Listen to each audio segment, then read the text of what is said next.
O tema que me foi dado a expor fala de voluntarismo, tecnicismo e consequencialismo. Essas palavras dizem respeito ao processo de aplicação jurisdicional das leis.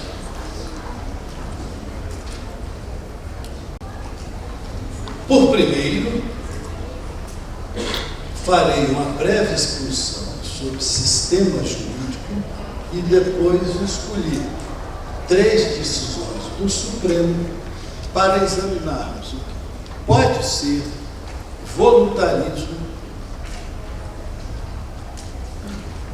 formalismo e consequencialismo no processo de aplicação das leis. Quero dizer, secundando Isabel e o professor Humberto Eudório, que o sistema jurídico é formado por princípios, normas e definições. Nós não temos única e exclusivamente um sistema de normas. Temos um sistema complexo, formado principalmente por princípios, definições e normas. Garcia Mendes diz que os preceitos jurídicos dificultórios tendem a fazer possível a interpretação e aplicação dos preceitos, em que intervêm as expressões definidas, e que a esta guisa visa-se assegurar a eficácia dos preceitos e a realização dos valores que servem de base a determinado sistema jurídico. Definições e regras de qualificação integram o sistema normativo. Não menos importante do que as definições, como bem expressado por Garcia Mendes, são os princípios, que na maioria das vezes não possuem o status de ente positivado no sistema, mas nem por isso são menos importantes. No direito brasileiro, verbo gracia, está previsto o princípio de que o juiz não deve aplicar a lei, ou melhor, que o juiz deve aplicar a lei, levando em conta os fins sociais a que se destina. Nesse caso, o princípio está legalmente positivado. É do direito posto. É ainda o caso do chamado princípio da legalidade no direito tributário, o princípio da tipicidade no direito penal, no sentido clássico que os penalistas dão ao tipo do nosso sentido, que a professora Isabel dá, mas não é hora de se discutir isso. Mas há princípios, além do princípio da legalidade da tributação, pelo qual ninguém está obrigado a fazer ou deixar de fazer alguma coisa, não sei, em virtude da lei tributária. Existem outros princípios. Por exemplo, vejamos alguns expressos ou explícitos e implícitos, o que não permite o exercício abusivo do direito, o que nega proteção judicial a quem alega em juízo a própria torpeza, o que proscreve a interpretação analógica das leis fiscais e penais, o que em matéria de menores ordena consultar o interesse dos mesmos, o que ordena consultar o interesse dos mesmos, o que estabelece a presunção de legitimidade dos atos da administração,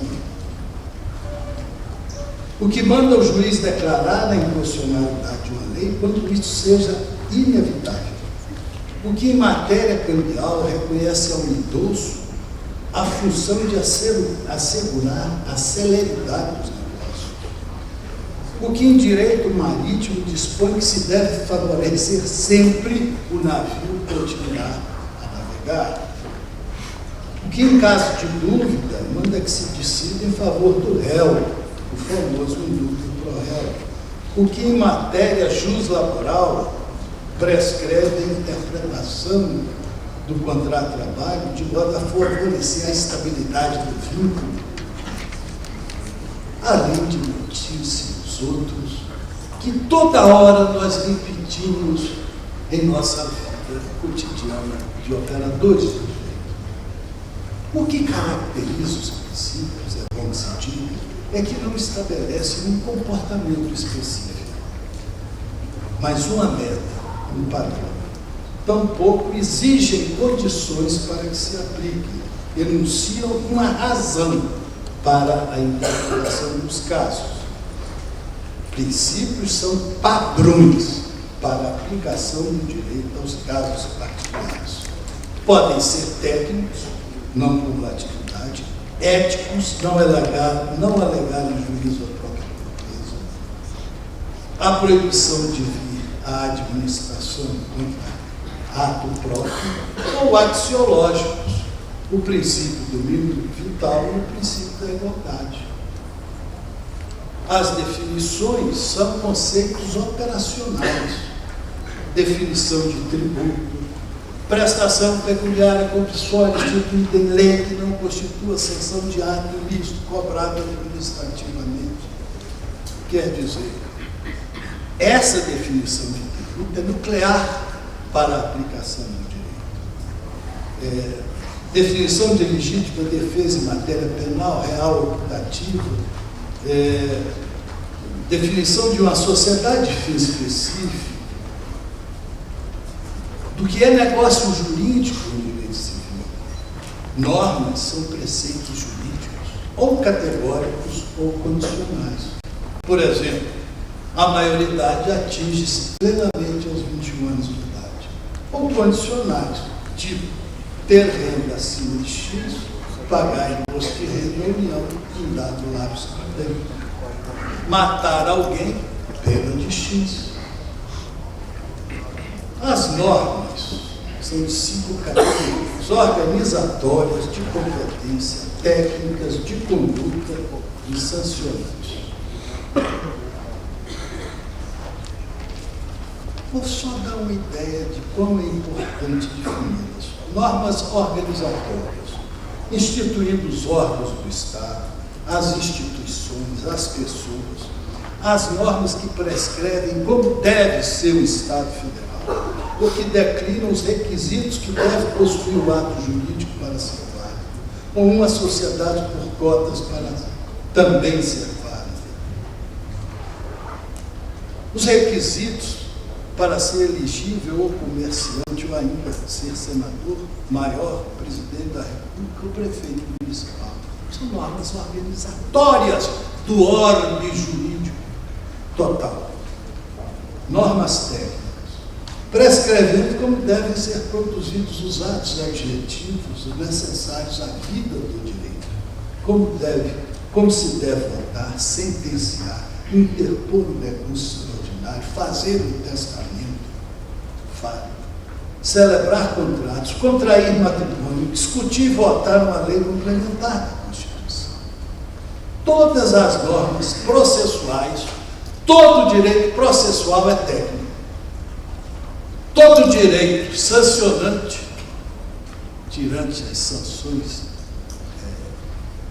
que estão em todos os ramos jurídicos, quando há um catálogo de penas federal. Normas de competência, conferindo potestades aos sujeitos públicos ou privados para produzir normas de comportamento, interpretá-las e aplicá-las, voluntariamente, ex officio ou contenciosamente. Estabeleceriam como deveriam ser exercidas esses poderes. A extensão desses poderes e seus limites. Toda norma de potestade estatui um poder e fixa limites ao exercício desse poder. Desse tipo, as normas que outorgam competência aos poderes do Estado.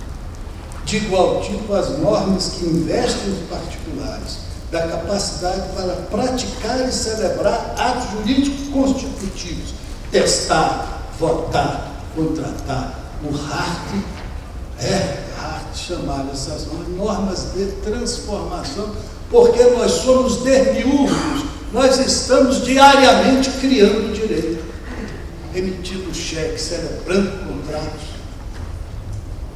fazendo convenções de condomínio. Nós somos demiurgos, nós somos criadores do direito por força das normas de competência que nos investem para a prática desses atos.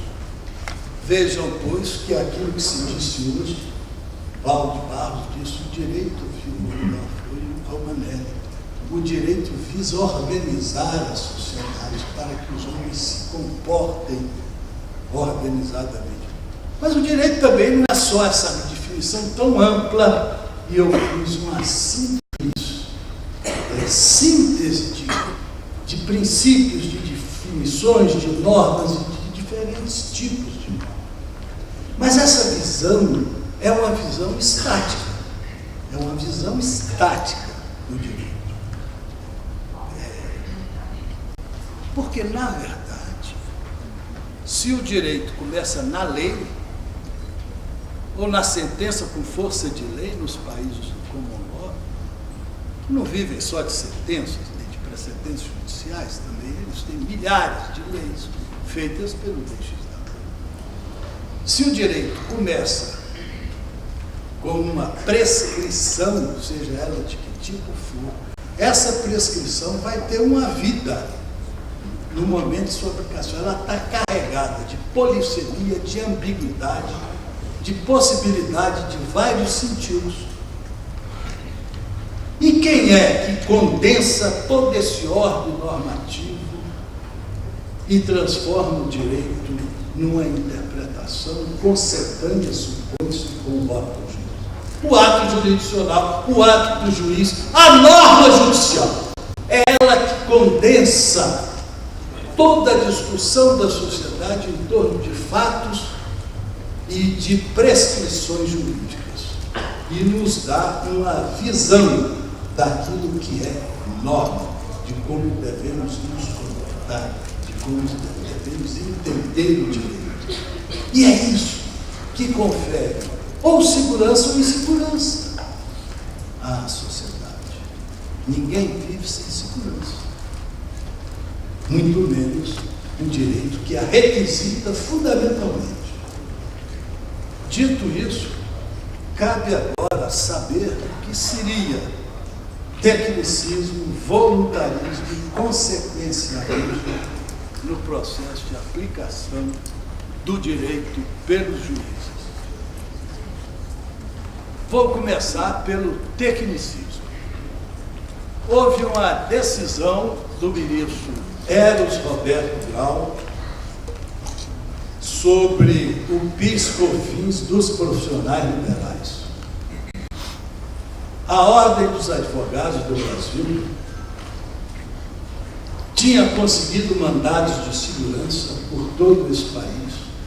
Os tribunais regionais federais tinham consolidado sua jurisprudência no sentido de que a isenção dos profissionais liberais, que tinha sido dada por lei complementar, não poderia ser tirada por lei ordinária, senão que por outra lei complementar.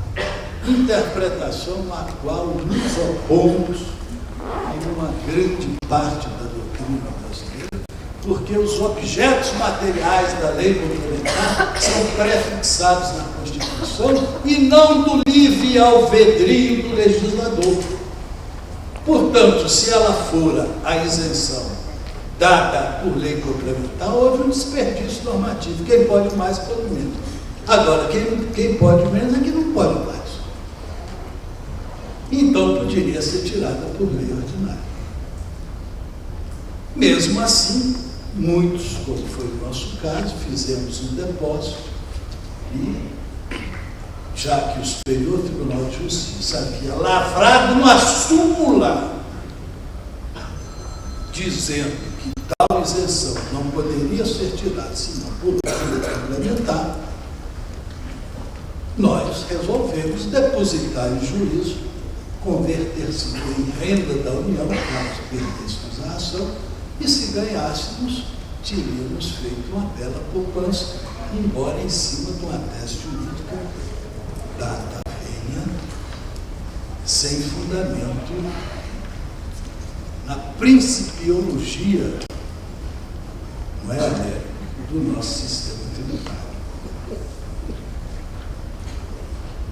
Os ministros do Supremo Tribunal Federal, não sei por quantas vezes, talvez Isabel me esclareça, por 18 vezes, eu acho, tinham recusado a subida de recursos extraordinários ao argumento que a matéria estava pacificada. O que houve? Quando o judiciário se pronunciou assim, o que é que ele fez? O que é que ele transmitiu para a sociedade? Uma ideia de que o direito já estava interpretado daquela forma, que a norma judicial era aquela, que não haveria outros sentidos que não aquele. E aí é que o pessoal parou de pagar mesmo. Quando a questão vai ao Supremo, o ministro Eros Roberto Grau, com acerto nesse ponto, diz: olha, não tem uma decisão sequer de mérito do Supremo Tribunal Federal afirmando isto que a súmula do STJ afirma. Essa jurisprudência não é nossa. Esta isenção poderia sim, e foi legítimo o ato de tirá-la por lei ordinária. Quem depositou, o depósito vai se converter em renda. Quem não pagou, deve pagar com juros, multa e correção monetária. Quer dizer, uma boa parcela da sociedade foi tomada de surpresa por acreditar na norma judicial. De fora a parte, essa duplicidade de jurisprudência entre um e outro tribunal, um como intérprete da Constituição, outro como unificador do direito federal, com jurisdição sobre 5 tribunais regionais federais e todos os tribunais de justiça do país, houve tecnicismo exagerado e não respeito ao jurisdicionado nessa decisão do Supremo Tribunal Federal. Acho eu que a decisão tinha que ser modulada para preservar a boa-fé, a confiança que se depositava na norma judicial. Não o foi. O contribuinte foi deixado ao léu, foi entregue às garras do leão.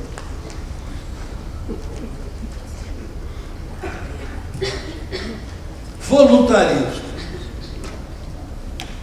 O Supremo Tribunal Federal, de longa data, consoante o Código Nacional, vinha dizendo que o prazo de decadência e prescrição do Código Nacional aplicava-se a todos os tributos e a todas as suas espécies e subespécies, e que esse prazo era de 5 anos. A União Federal edita a lei desrespeitando a lei complementar que deveria ser o seu fundamento de validez. Porque, segundo Kelsey, segundo o nosso direito positivo, as normas vão retirando daquela que está exatamente assim, o seu fundamento. Não pode haver lei complementar contrária à Constituição, nem lei ordinária em matéria tributária que contraria a lei complementar. Não pode haver decreto além da lei. Não pode haver ato administrativo desconforme o decreto. Então, à medida do processo de concreção da aplicação do direito à vida, as normas inferiores vão retirando das que lhes estão acima o seu fundamento de validez. Ora, não houve mutação jurisprudencial. Todos os contribuintes estavam tranquilos, confiados em que o Supremo Tribunal Federal poria fim àquela aventura irresponsável, àquela molecagem legislativa da União Federal, de arranjar para as suas contribuições um prazo especial e muito maior do que o prazo do CDI. Nós estamos firmes, não vamos pagar. Se me exigirem, quando passado o prazo de 5 anos, não pagarei, porque estará prescrita a pretensão do Estado. Quem assim agiu, quem afrontou o ato administrativo do lançamento, quem colocou de cara sobre a eiva da inconstitucionalidade a lei e depositou em juízo, ganhou, porque o Supremo disse: o prazo é de 5 anos. A lei federal é inconstitucional. Mas quando terminou o julgamento, sem que houvesse mudança alguma na jurisprudência, o ministro Gilmar Mendes, a quem muito prezo, estimo, respeito, e tem por um dos grandes teóricos do direito constitucional,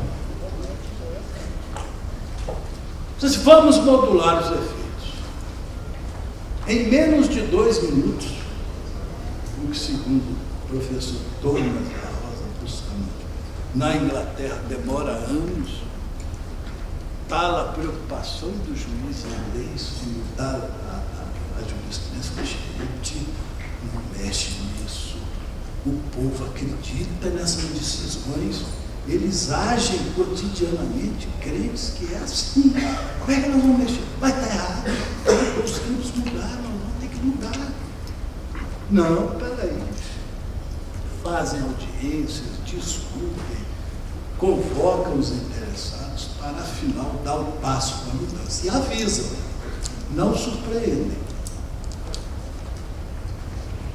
Terminado o julgamento, vamos modular. Vamos modular.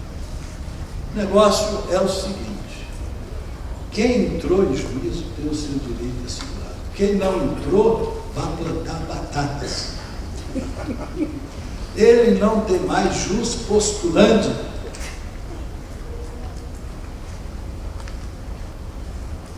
Sem que houvesse mutação na jurisprudência, sem que alguém pedisse, sequer o Estado se modulou. Se modulou em favor de quem? Em favor do Estado. Contra quem? Do contribuinte. Porque aqueles que pagaram contribuições prescritas, ou seja, que enriqueceram indevidamente a União, que pagaram a título de coisa nenhuma, porque nenhuma regra válida os obrigava a pagar, perderam o seu direito por essa modulação assodada. Portanto, voluntarismo no ato de aplicação do direito. Consequencialismo não seria o caso famoso do município de Vila Estrela? O Supremo assentou que o número de vereadores não era aquele, estava acima da lei. E que, portanto, aquele órgão legislativo, veja, os órgãos do Estado, eles têm poderes e têm limites, eles não podem ser diferentes do que a lei diz que deve ser. O Supremo reconheceu que eles tinham rompido com o órgão juiz. Mas, em seguida, fizeram a seguinte obtemperação: e os atos que foram baseados nas leis editadas por esta Câmara ilegítima? E o interesse público de tantas e variadas pessoas? Não, vamos fazer o seguinte: vamos dar efeitos prospectivos, pró-futuro. Essa lei só valerá para a próxima legislatura, para preservar o interesse público. Isso é consequencialismo. Ver bem quais são os efeitos do ato de dizer o direito, jurisdição, a responsabilidade enorme que é julgar. Não defendo que não se deva julgar, que o juiz deva sempre ser doçura e candura. Às vezes tem que ser duro e peremptório, quando as circunstâncias exigirem. Mas é preciso olhar as consequências. Ora, numa sociedade como a nossa, em que há a aplicação em massa do direito, ou melhor, há o princípio da praticabilidade, não apenas no campo do poder executivo, em matéria de direito tributário, sim, muito presumido, substituição tributária para frente, para trás, e outras técnicas de aplicação do direito em massa, há também aplicação do direito em massa no campo jurisdicional. Vejam, existem as súmulas vinculantes do Supremo Tribunal Federal, há uma, inclusive, proposta pelo ministro Gentil Marinho para regular essa questão da inconstitucionalidade dos incentivos fiscais que não obedecem à ortodoxia da lei complementar muito. As súmulas quase vinculantes do STJ, porque obriga os tribunais que lhes são subordados. As súmulas ou enunciados do TST. No controle difuso, a cláusula de repercussão geral, que funciona mais ou menos como estado de CISIS norte-americano. No controle difuso, a questão é entre partes definidas e os efeitos seriam interpartes. Mas nos Estados Unidos, por efeito do estado de CISIS, e efeito erga omnes, para todos os casos semelhantes em quaisquer instâncias. Aqui, quando o Supremo atribui repercussão geral a uma decisão, ela vale não só para o caso concreto em exame, mas para todos os casos que lhes sejam iguais. Isso é aplicação em massa do direito. E às vezes os casos não são nem iguais. No controle concentrado, com efeito erga omnes, já temos as ações diretas de constitucionalidade e inconstitucionalidade. Ora, numa sociedade em que há a aplicação em massa do direito, é óbvio que eu estou preocupadíssimo com a norma judicial, muito mais do que com a norma legislativa. Porque a norma legislativa eu posso atacar com mandado de segurança, ação de inconstitucionalidade, seja lá o que for.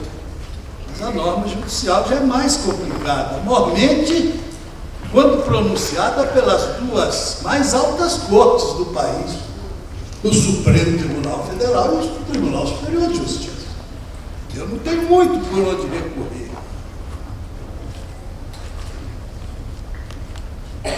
Ora, pergunta-se, a norma judicial nova, quando muda, não é só em matéria de inconstitucionalidade, não estou falando só em matéria de inconstitucionalidade.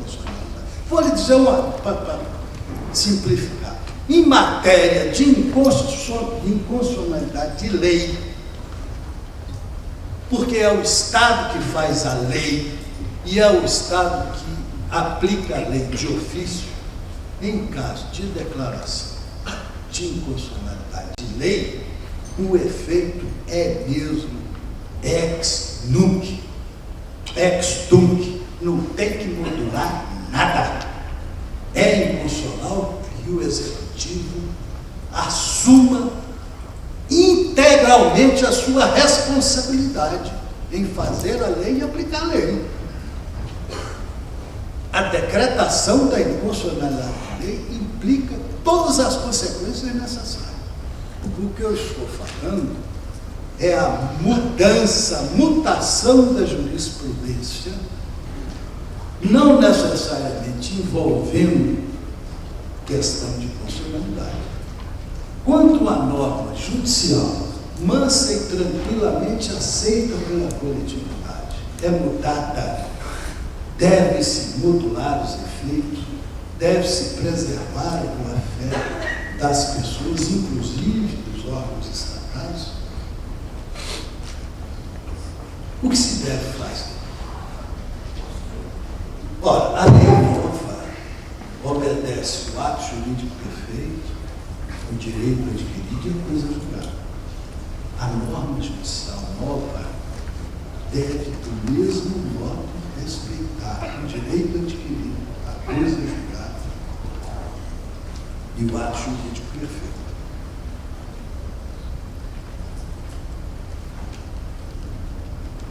Mais ainda, a norma jurisprudencial nova tem que livrar o primeiro caso, o que mudou a jurisprudência, dos efeitos desta mudança. Porque ele vai sofrer na pele a quebra da confiança, a certeza no seu direito que estava baseado na palavra do próprio tribunal, que naquele momento a retira. A norma jurisprudencial nova tem o dever de preservar as expectativas.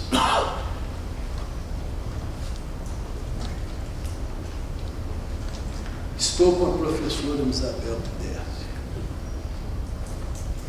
Em princípio, as mudanças na jurisprudência devem voltar-se para proteger os princípios da segurança jurídica, da confiança na lei e da boa-fé, porque esses princípios só dizem respeito aos particulares. São direitos que só o particular pode arguir perante o Estado.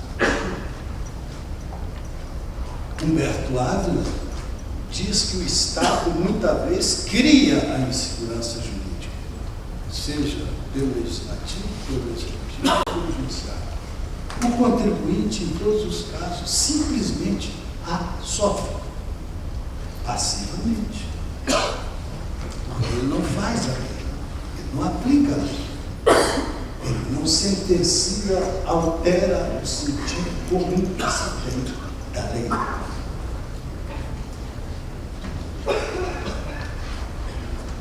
Há, contudo, em princípio, aplica-se em favor do público e não do Estado. Mas há casos em que se pode, esse é um termo difícil, entrar no caso de estado de necessidade administrativa. Eu vou simular, por exemplo, quando eu estava falando em São Paulo. Olha, vamos descartar o argumento ad terrorem. Não julga contra a União, não julga contra o Estado, não, senão vai quebrar.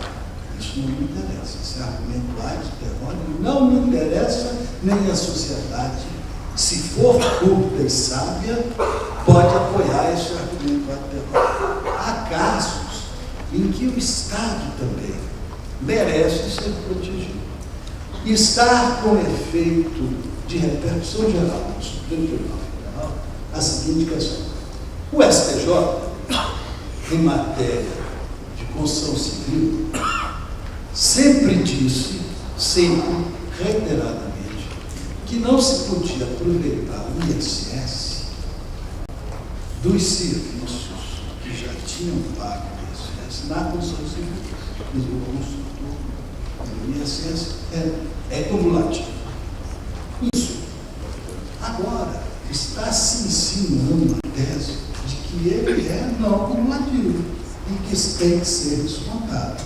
E a questão está afetada de repercussão geral. E se o Supremo disser, olha, todos os construtores têm o direito, 5 anos para trás, de aproveitar o crédito de todas as mercadorias e dos insumos já tributados aplicados na obra de construção civil. Como é que vão ficar os municípios? Será legítimo ao município pedir, ele que sequer, disse bem Paulo de Barros Carvalho, tem poder de emitir a lei complementar que regula o ISS? Não foi ele que fez, fizeram para ele. Não tem o município o direito lícito de não ser comido de surpresa, para não dizer que eu sou aqui um defensor acérrimo dos contribuintes e o inimigo do fisco. Quando o Estado e o cidadão contribuinte se igualam, igualmente devem ser tratados. Quando são desiguais, que prevaleça os direitos do cidadão contribuinte e que o Estado sofra a consequência dos seus atos, como qualquer um de nós o faz cotidianamente. Muito obrigado.